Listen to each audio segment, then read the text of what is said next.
Olá, que Deus abençoe a sua vida. Que bom poder compartilhar a palavra de Deus com você.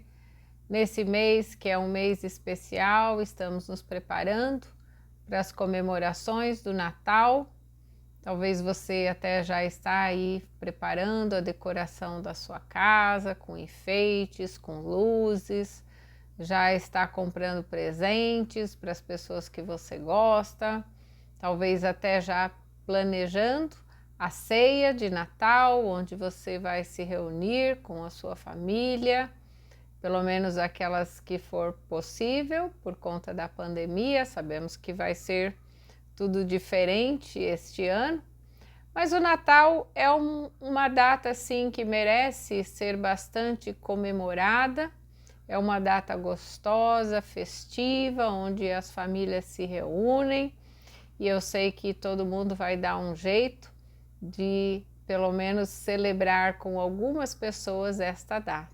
Para nós cristãos, podemos dizer que é a segunda data mais significativa.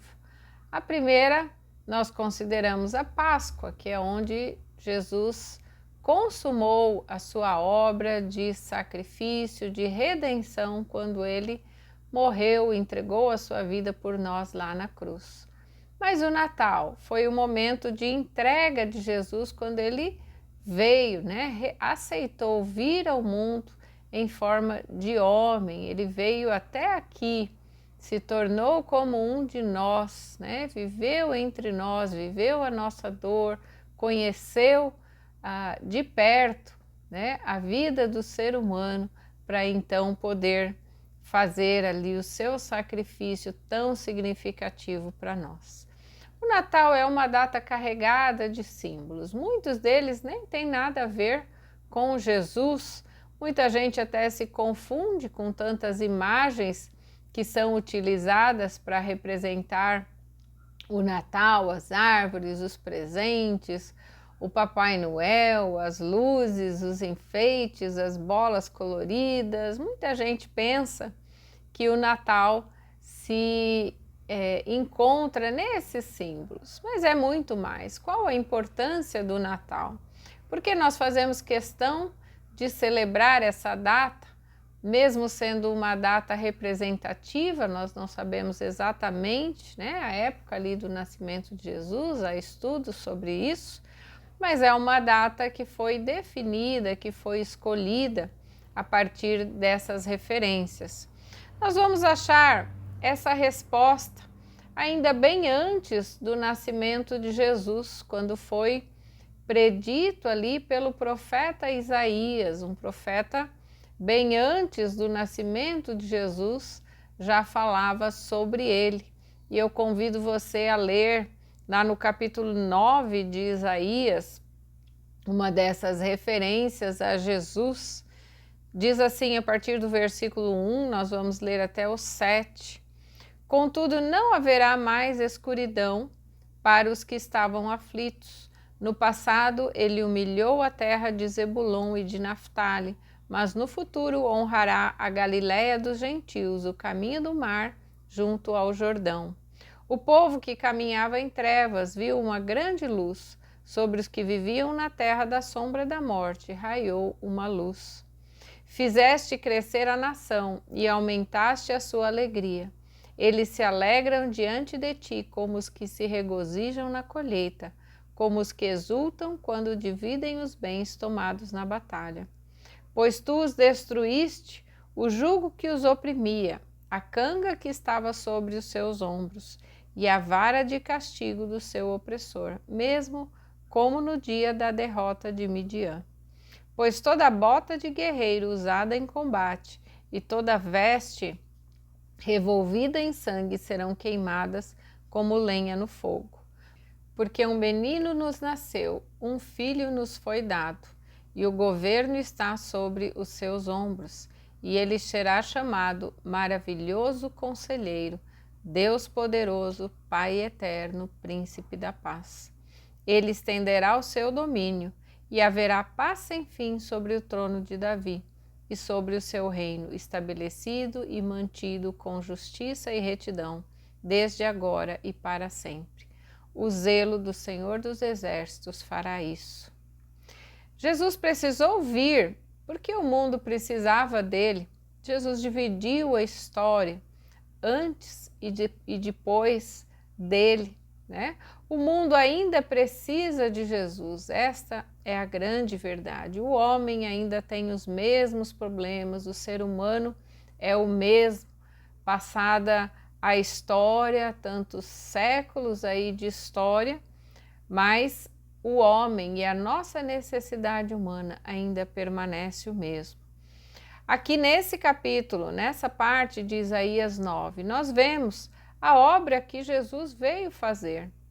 E eu gostaria de meditar com você em alguns desses pontos. A primeira citada aqui logo no início do capítulo, ele veio para ser luz na escuridão. Não haverá mais escuridão para os que estavam aflitos. O povo que caminhava em trevas viu uma grande luz. Sobre os que viviam na terra da sombra da morte, raiou uma luz. Aqui são citadas regiões de Zebulon e de Naftali, que incluíam a Galileia.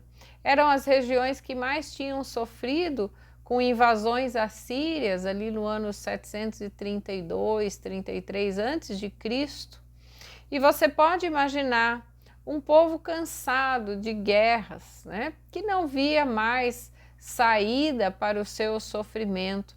Assim é a escuridão, quando nós estamos no desespero, na desesperança, vivendo perdas constantes, batalhas constantes na nossa vida. Essa imagem figura bem o momento que nós estamos vivendo agora. E contrasta ainda com outro texto que Paulo diz aos Efésios, lá no capítulo 5, versículo 8, ele diz assim: porque outrora vocês eram trevas, mas agora são luz no Senhor. Vivam como filhos da luz. Essa comparação entre trevas e luz, ela aparece várias vezes na palavra de Deus, é muito utilizada, né? E nós sabemos como é diferente um ambiente escuro aonde chega a luz. Tudo fica claro, você pode enxergar, você pode decidir melhor a partir da luz. Assim é a vida com Jesus. Onde ele chega, ele traz clareza, ele muda o cenário, ele muda as perspectivas, as coisas passam a ser melhor definidas com a presença de Jesus. Ele diz sobre si mesmo, ali no Evangelho de João, capítulo 3, versículo 20 e 21, ele diz: quem pratica o mal e odeia a luz não se aproxima da luz, temendo que as suas obras sejam manifestas. Mas quem pratica a verdade vem para a luz, para que se veja claramente que as suas obras são realizadas por intermédio de Deus. E ainda no capítulo 8, versículo 12 de João, Jesus diz, de novo lhes falava Jesus dizendo: eu sou a luz do mundo, quem me segue não andará nas trevas, pelo contrário terá a luz da vida. Jesus veio para ser a luz do mundo. Nós temos os nossos caminhos iluminados pela presença de Jesus e não podemos mais compactuar com as obras das trevas, as obras infrutíferas das trevas, né? Precisamos rejeitar as trevas na nossa vida, na nossa forma de pensar, na nossa forma de agir, nas obras que praticamos, na forma como nós vivemos, porque tudo isso é manifesto pela luz. Então Jesus nos traz a possibilidade de mudança de vida das trevas para a luz. Jesus também veio trazer alegria e prosperidade. Lá no versículo 3 do capítulo 9 de Isaías, que já lemos, diz assim: fizeste crescer a nação e aumentaste a sua alegria.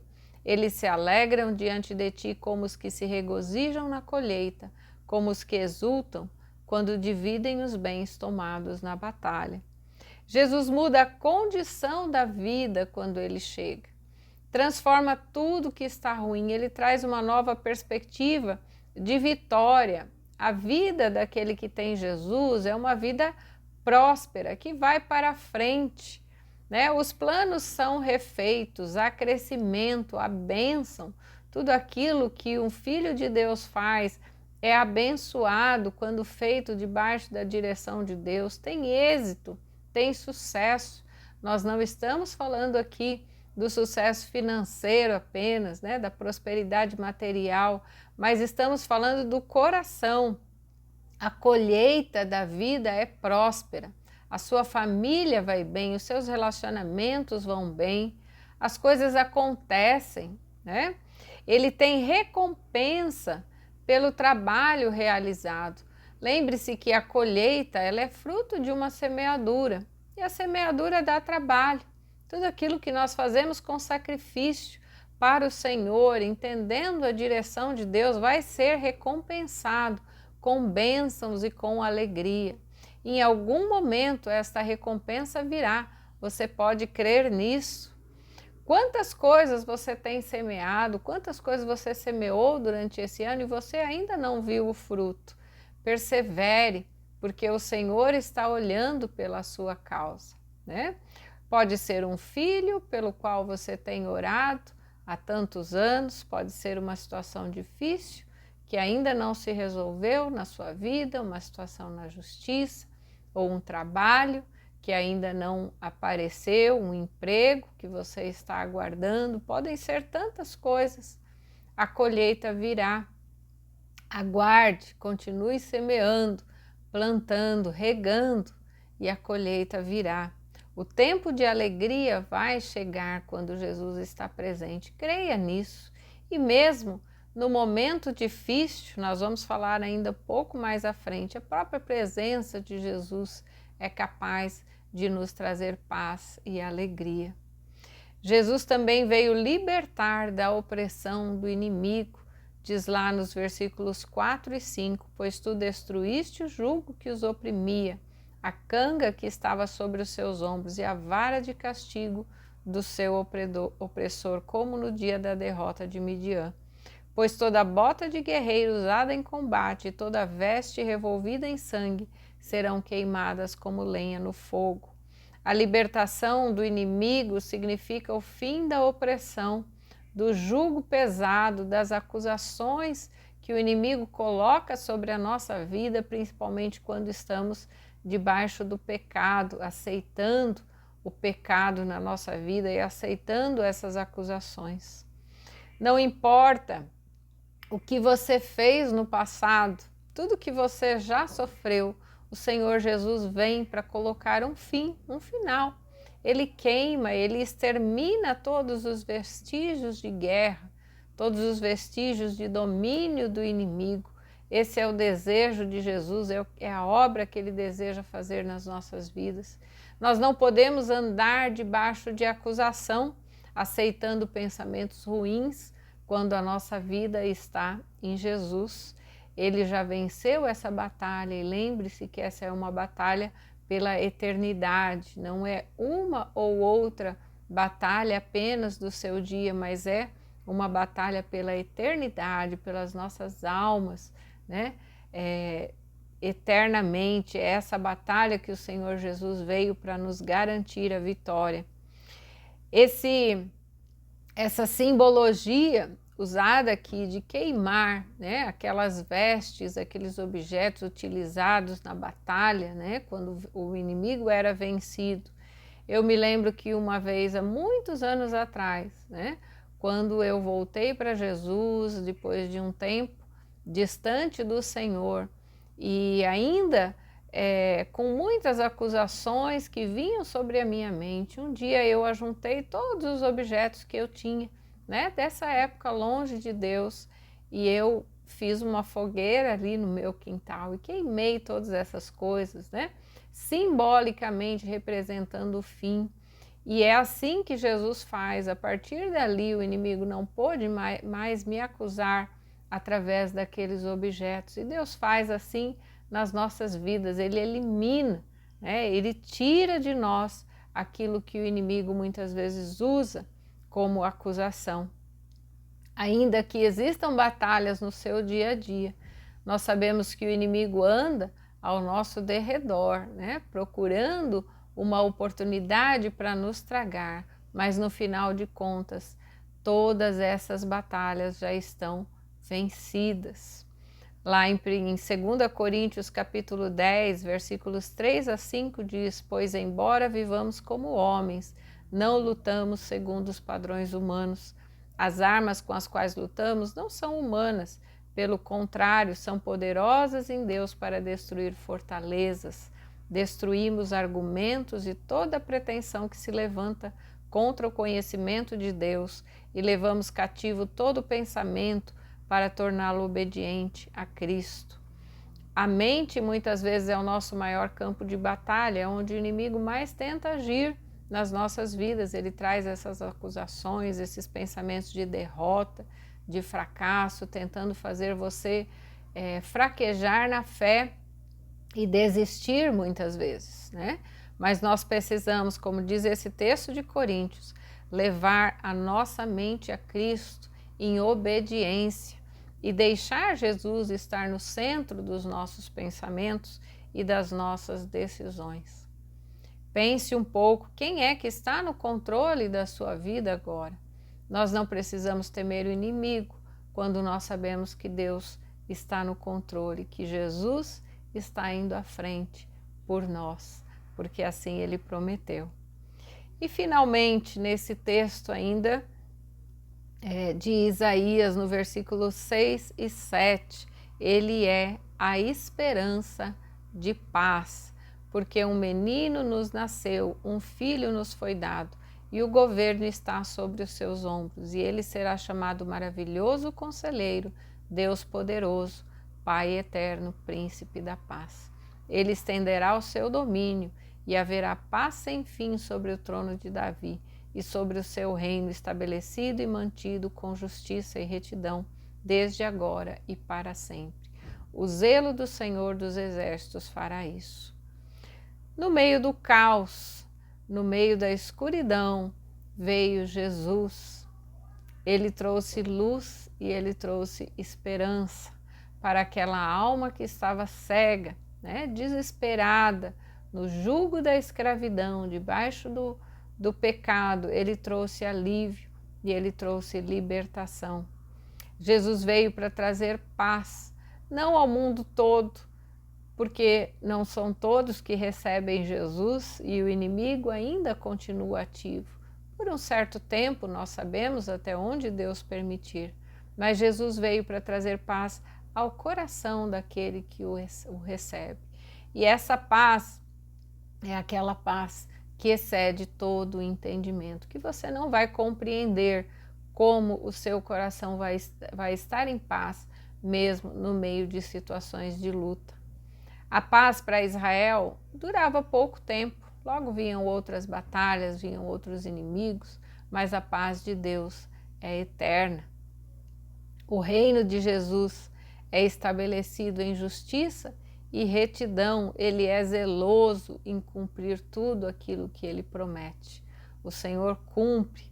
Aquele que encontra Jesus nunca mais será o mesmo, nunca mais terá a mesma vida, o mesmo tipo de vida. Lá em Lucas, capítulo 2, versículo 13 e 14, é um texto aqui que descreve quando Jesus nasceu e os pastores vieram anunciar ali, aliás, os anjos vieram anunciar aos pastores as boas novas de paz. Diz assim: de repente, uma grande multidão do exército celestial apareceu com o anjo, louvando a Deus e dizendo: glória a Deus nas alturas e paz na terra aos homens aos quais ele concede o seu favor.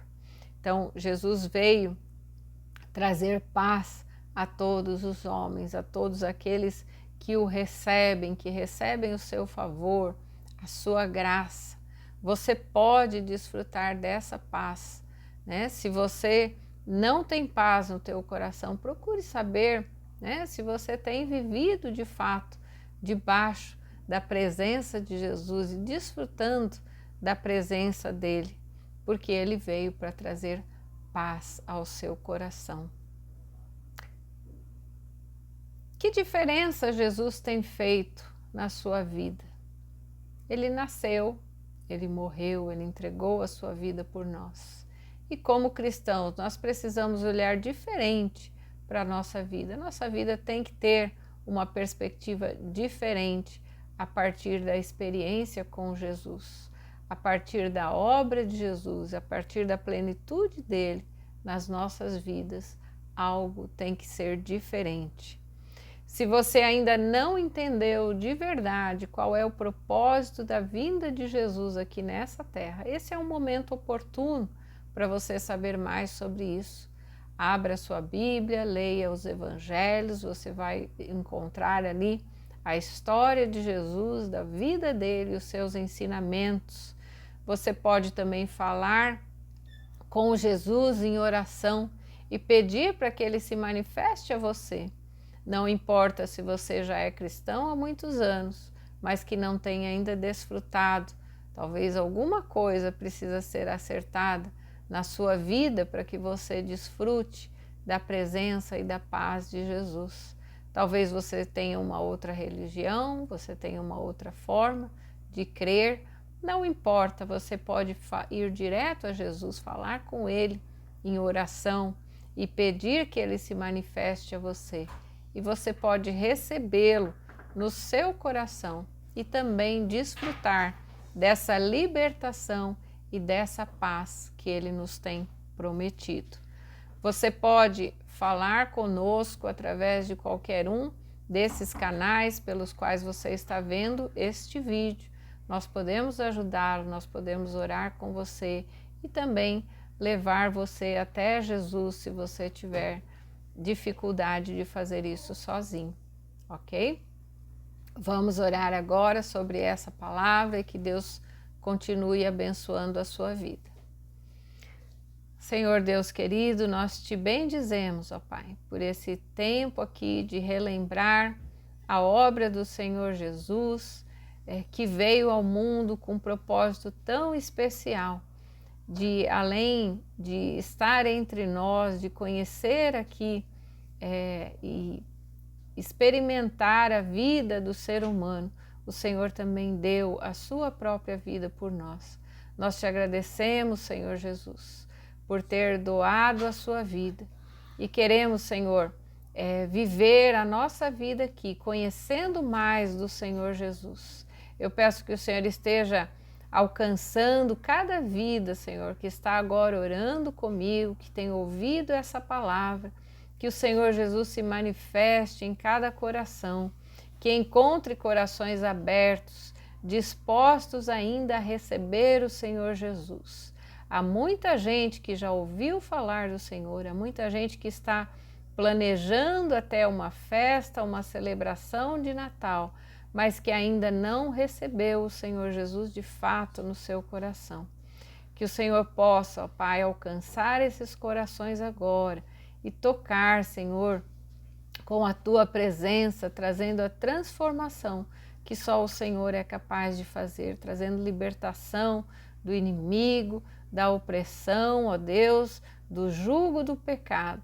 E mesmo, Senhor, sobre os cristãos que já conhecem o Senhor, mas que ainda não vivem uma vida plena na Tua presença, porque têm cedido ao pecado, porque têm aberto brechas na sua vida, porque têm aceitado acusações na sua mente.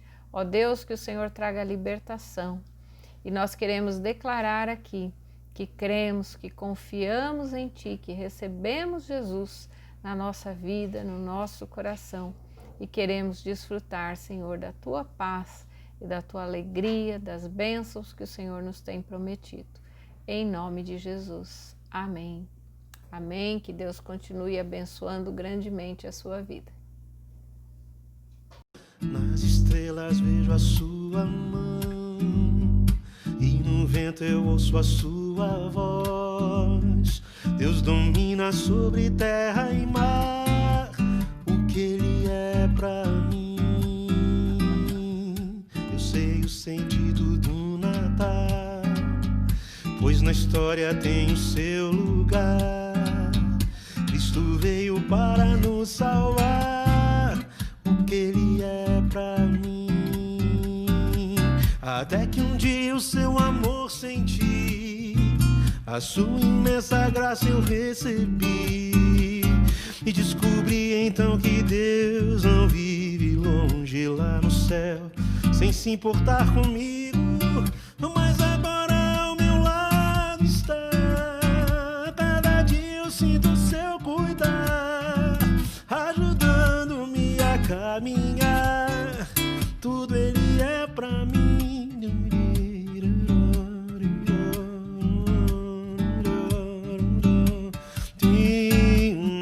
Nas estrelas vejo a sua mão, e no vento eu ouço a sua voz.